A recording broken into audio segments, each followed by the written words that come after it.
Hello everyone, welcome to ChessVisor, your wise choice to improve your chess. In today's video, I'm going to show you a very interesting game just now played between Praggnanandhaa Ramesh Babu and Alireza firouzja, and this was played in FTX Crypto Cup, which is happening at Miami, and this is the prelims round number 1. So here, Prag was handling the white pieces, and he opens the game with one e4, and for this Alireza firouzja replaces with the move e5. We have knight f3, knight c6, bishop b5, the royal opus, and we have knight f6, the Berlin's defense. So here simply Prag castles and inviting him to play the Rio gambit. So knight takes e4, rook e1, and after this knight to d6 hitting the bishop. So these are all the common ideas in the opening. Here there are a lot of choices for there are few choices for black. So either he could play bishop e7 or he can take on e5. So here he plays bishop e7 and we have bishop f1, and after this he simply takes on e5. So knight takes e5, rook takes e5, and now after that simply Alireza firouzja castles on the king side, and now we have knight c3, knight e8, and look at the black pieces. So they are all just develop, and then they went back. So now we have the move knight to d5 hitting the bishop, and bishop to d6 hitting the rook. The rook comes back to the home, rook e1. We have c6 hitting the knight, but knight now lands on e3.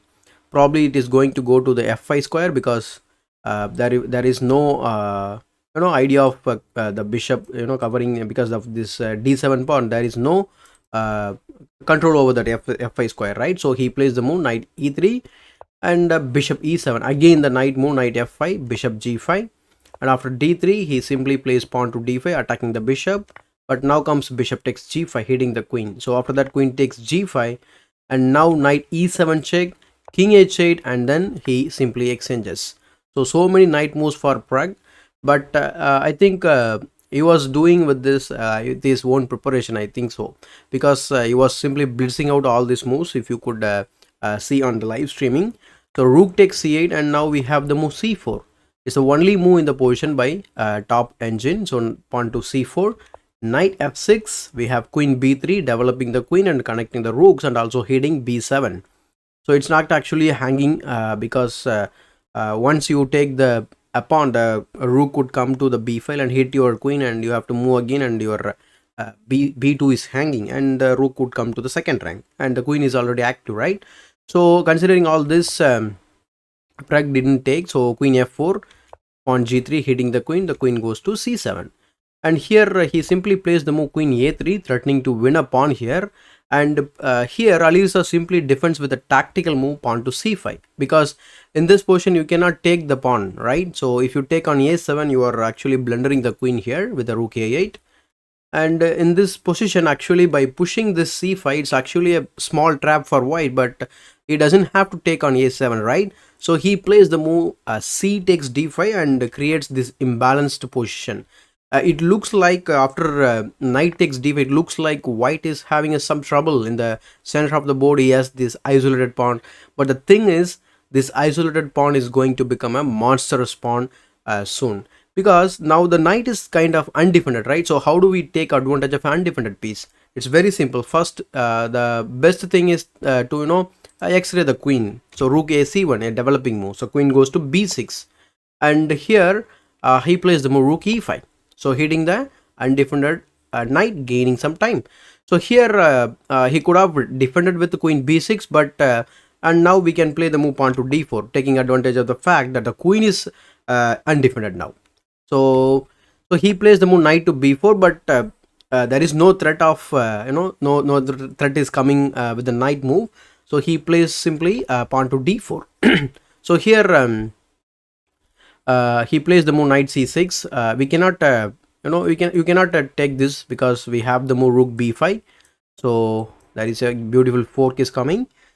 So that's why he plays the move knight c6 hitting the rook, but the problem is losing the c5 now. Now white is clearly a pawn up, and it's a very dangerous pawn which is on the center of the board, because it's going to push itself on trying to reach the other side of the board. So he plays the move rook c d8 attacking the pawn. In this position you cannot touch this because you are going to lose the game immediately with the rook takes c8, rook takes c8. We have this So back rank issue, right? So rook c d8 attacking the pawn. We have pawn to d5 hitting the knight. Knight e5 trying to hit some sensitive squares from white's perspective. So we have queen c3 hitting the knight. Since the knight is kind of undefended again and again, we are gaining more time. So rook f e8 defending now, and now comes the move pawn to h3. So now he creates some sort of it's not an escape square because already we have this fianchetto structure. So the king has the breathing square on g2. The point is the knight is kind of now he cannot come to g4 now. That's the point of playing g3, and maybe later the king will go to the h2 square. So in this position, he could have tried the bishop b5, an interesting option for white here, because you cannot move the rook now because your knight is hanging. If you move the rook, then we have the back rank issue again, and you have to play moves such as knight to d7, running into the self-pinning. So after this variation, again white is clearly better and he can easily win the game. But in the game, he plays the move pawn h3. He played queen d6, defending the knight one more time and also putting pressure on the pawn. And now we have bishop g2, simple move, and defending the pawn now. So h5, and if you notice the last move, that is h5, that is also undefended. So rook c7, rook b8, we have queen a3. And in this position, if Alireza takes the queen here, we would have this variation: b takes a3, g5, and after d6, rook e d8, and we can easily pick up all the pawns on the king side, and even we can guide the passer to queen.